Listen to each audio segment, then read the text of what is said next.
Hey guys, today I'm going to be showing you how to make a replica butcher's knife that's completely harmless and should be safe to take into most conventions.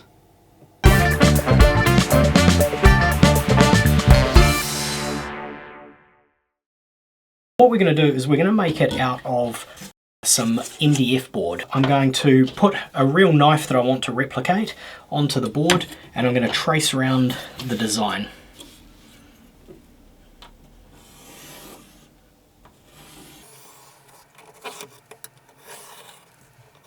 The first tracing will be the blade, which will run right through into the handle. The actual handle on this is about 10mm on either side of the blade. So what I want to do is get 4 more pieces of just the handle, but I'm also going to include this extra thickness around the back of the blade there. So I'm going to trace that 4 times.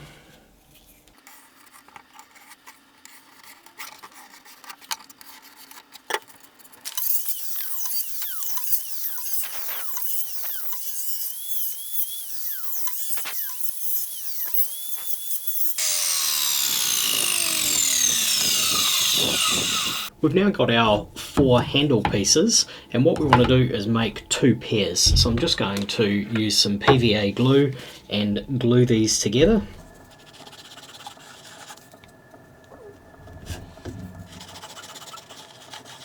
And then use a few heavy books stacked on top to weight them down. And the 2 handle halves are now twice the thickness.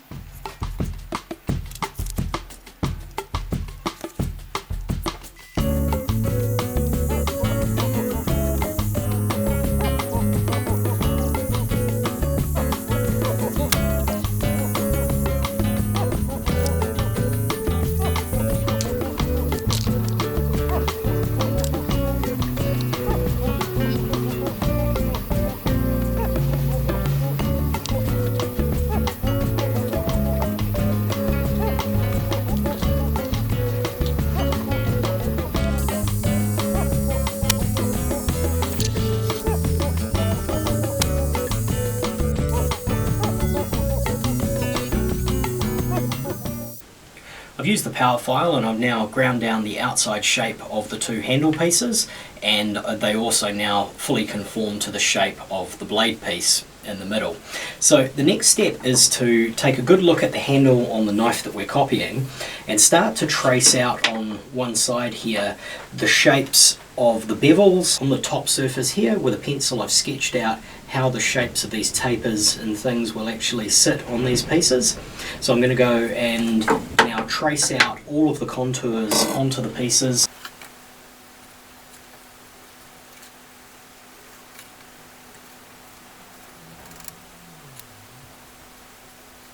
Okay, so I'm going to go back to my power file and I'm going to run down these edges and then repeat the same shapes on the other side. So I've finished filing all my pieces down.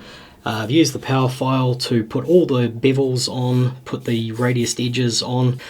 I've also gone through and put an edge on the blade. Now to do this I've used a pencil and I've marked a point halfway along the blade, then clamping the blade in the vise and using a sanding block, I've sanded one side of the blade on, turned it around and done the other side. So it's still blunt, but once it's painted, just having that edge on there is going to give an illusion of a sharp blade. So the next step is to start painting. Now the problem with MDF is if you just start painting it straight away, the paint will absorb into the MDF and you'll end up with a weird dull kind of finish on the surface. We have to put a primer on to seal it. So what I'm going to do is use a grey automotive primer and let that dry completely. Then I'm going to use a piece of 180 grit sandpaper and I'm going to sand back those edges. So with the machined edges, once the primer dries, we're going to see them looking quite feathery, and so once I sand them, that will help force all that primer together, give it a nice clean edge. We'll paint it again with primer, then give it another sand, and we'll keep on repeating that until we've got a nice sealed coat that we can actually put our finished colours on. So our first coat of primer is now dry. So as we look at the pieces, we can see all the areas where we machined They're now looking a little bit sort of fluffy, so I can just take some 180 grit sandpaper and just lightly go over the whole thing, and it will just take those fluffy edges off.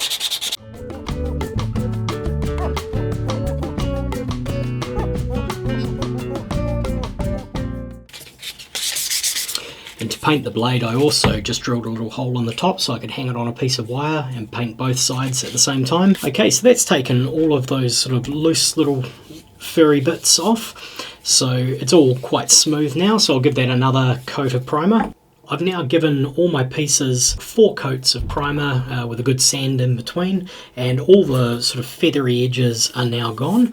I've finished off the blade with a sand all over to try and keep that as smooth as possible, and we're now pretty much ready to start actually painting. Just before I do start painting, because these side panels here incorporate the metallic part, I just want to put a line through here just to give me a separation point. So what I'm going to do is take one of these little needle files, and this one's got quite a thin, sharp edge, and I'm just going to make a mark where I want this to be.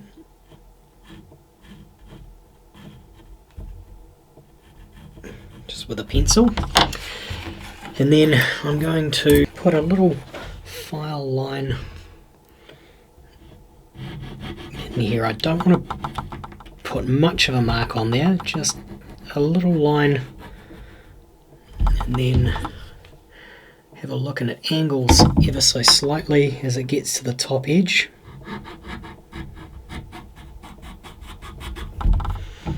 And then it does the same at the bottom edge.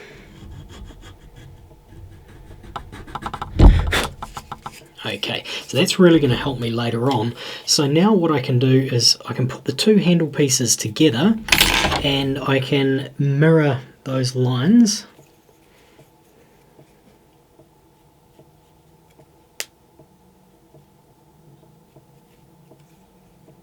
And I'll just repeat those little grooves on the second piece. So with the blade, I'm going to paint that with a silver metallic paint. Now I've got one that they sell here in New Zealand called aluminium, and that's got a lot of metallic pigment in it, so it gives a really good, highly reflective sort of surface. Then what I'm going to do with the 2 handle pieces is I'm going to paint them completely black. Then I'm going to mask up along the line that I've just marked, and I'm going to paint the end pieces in the same aluminium colour paint. So I'll go and paint those, and I'll be right back. Right, so I've got my pieces painted up. So my blade is painted a really nice silver colour, and I've got my handle pieces painted up with the silver on the end and the black for the handle. The next thing I've got to do is glue these handle pieces onto either side of the blade. So we don't want to put too much glue on there, because otherwise it's going to squirt out the sides. So I'm just going to put a little bit of glue in the middle area. Keep it nice and light, and position that onto the blade. And then the same for the other side.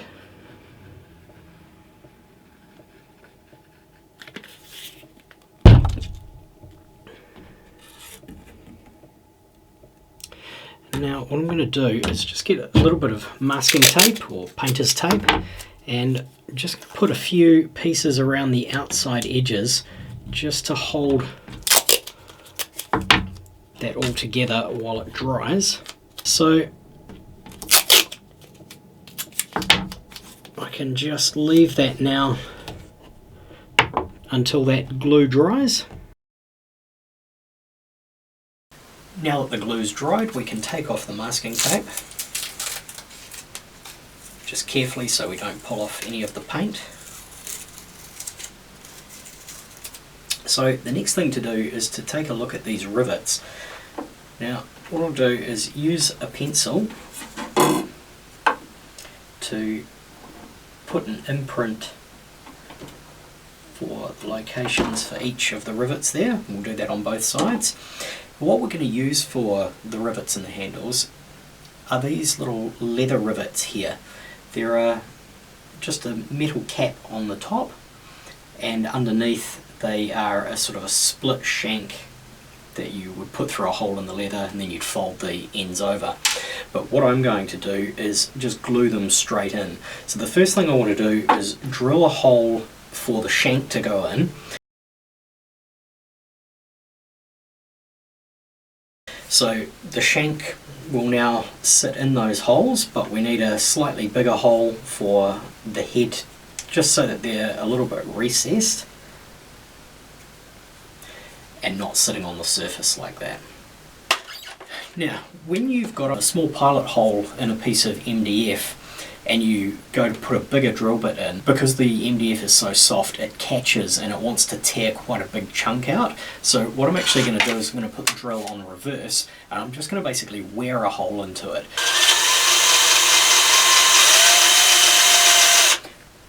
Now I don't want to go too deep, just enough that the head of the rivet sits below the surface of the knife handle.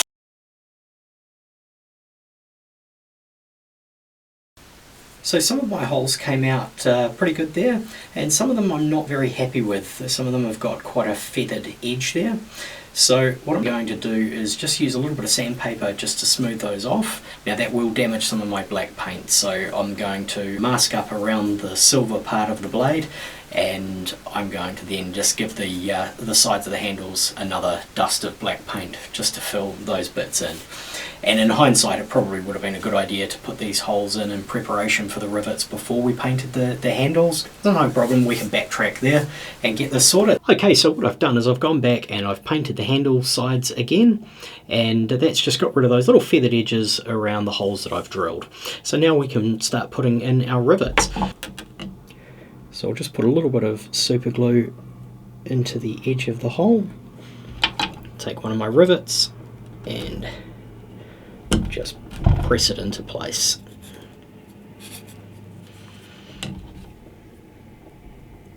Then repeat that with all of the other rivets.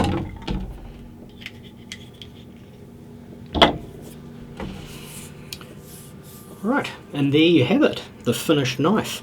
So the next thing you could do if you want to is you could stipple a little bit of black or dark brown paint onto the blade if you want to age it, or if you wanted to have blood staining on there you could put some red paint along the edge.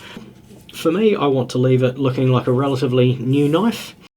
Now even though this is a harmless wooden knife, obviously if you make it look realistic enough, other people don't necessarily know that. So if you are going to a convention or you're filming out in the streets, do be aware that to passers-by it may look like you have got a real knife. So don't do anything dangerous with it. For now I'm going to call this complete. This is ready to use as a prop in one of my next costumes. So there you have it.